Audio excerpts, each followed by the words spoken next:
Hey there, fellow creators. Ben here from Centerblock Studios. And this is Ben from a dead YouTube channel called Apology89.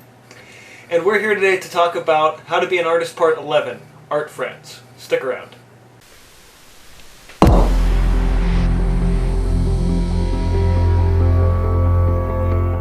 So in hanging out with a few of my art friends, I was starting to think, every artist kind of needs art friends. They need people in their life to talk to bounce ideas off of.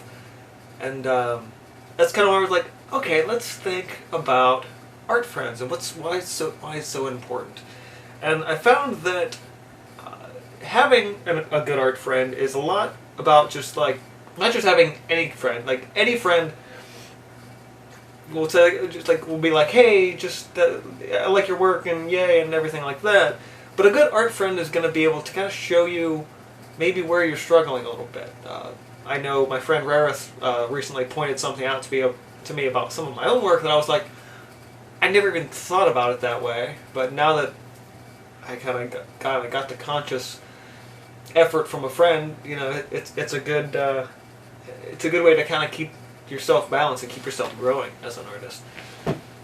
And I think that having specifically art friends is a kind of almost essential for every artist. You need to be able to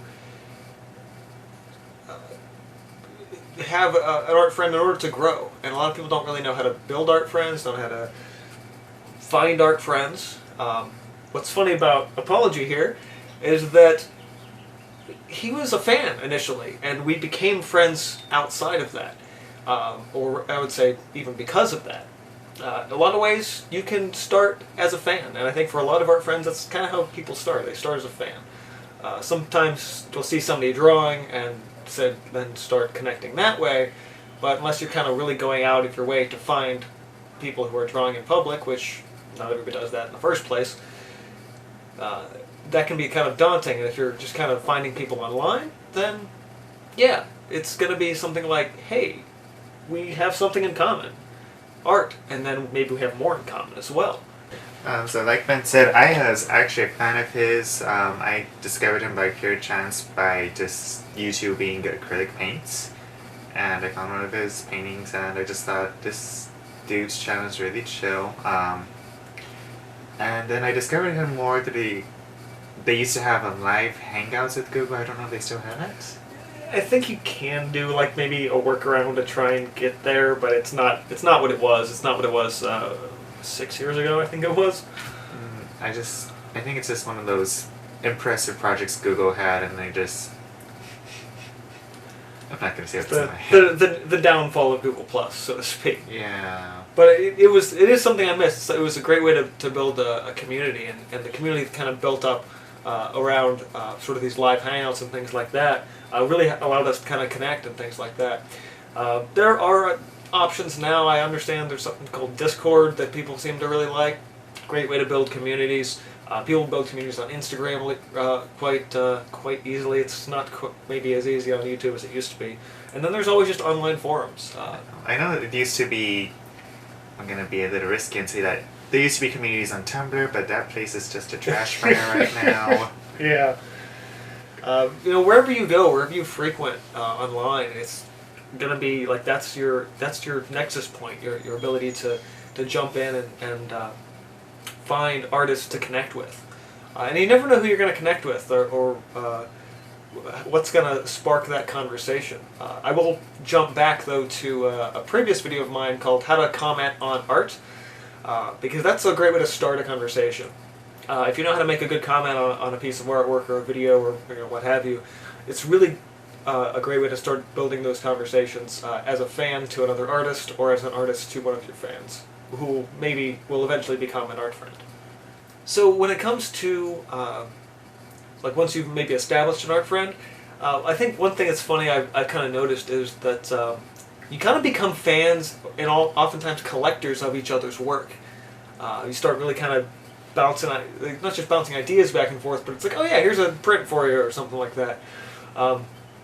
And maybe your art friends maybe aren't quite as obsessive about the kind of work that you're doing, but they become fans of your work if they weren't already fans of your work. And I think that's something that's really, really cool. And art is not strictly to what Ben does. Like, doesn't strictly do painting, but I do also paint, but I do other things that Ben has commented on, like cosplay and what else have I done? I do other things. Well, I mean, I love. I especially love that you kind of go the cosplay route, because that's such a unique art form, and it involves a lot of different things: compiling, costume work, prop work for some people, and there is something to that I kind of always said that everybody is creative in some way. People are like, oh, well, I'm just not really creative. I'm like, you probably are, you just don't really know it. Like, I've shown Ben, like, progress, like the most recent thing. We don't have screenshots or any pictures of me in this costume, but I was working on a 13th Doctor costume, and I was showing, Ben was like one of the people I was showing the process to, and I was like, oh, wow. I mean, getting that little bit of honest feedback from friends sometimes is really what you need to be able to grow and to take your work further.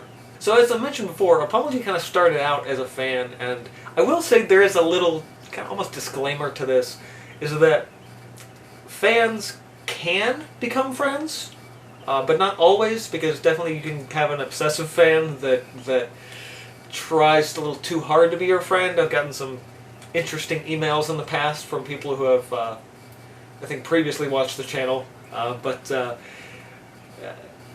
it's very easy to be like, be my friend! It's like, whoa, easy, take a step back. You wouldn't approach somebody in the street like that, and you should never approach an artist online that way either. So a fan can become a friend, and it's sort of kind of going back to earlier. It's like, but your art friends then oftentimes become fans, and I think that's something that's really special, is to be able to share in that relationship, in the friendship, but also to do so as creators, and being able to have that give and take in the friendship, and your fans, being fans of each other's work, you can then support each other and maybe even send each other new opportunities down the road. There you so go. One of the things that I thought of was the fact that even though you can be art friends, that doesn't mean you have to agree on everything. Like with any friendships, you don't have to 100% agree with a friend, but let's say I'm working on something and I already have something planned out in my head, and Ben says, I don't like it. It's like, well... And I don't have to. That's you. Mm-hmm. So yeah, that's sort of just a few thoughts on art friends and why they're kind of so important. Maybe if you have an art friend, you don't necessarily have to share their name in comments, but maybe share a good experience that you've had with them.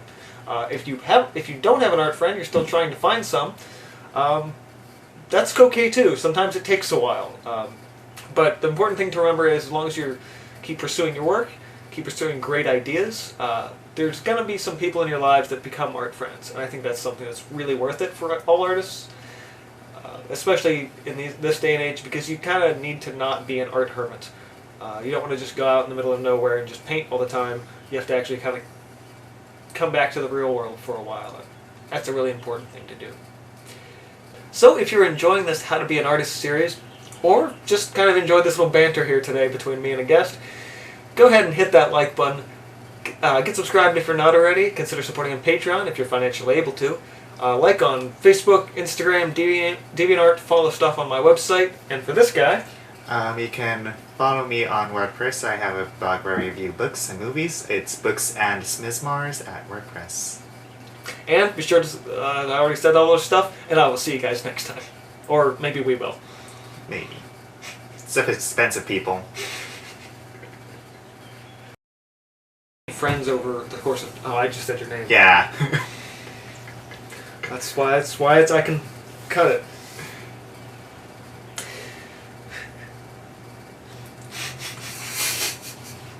This is gonna be an outtake. Just bleep out my name.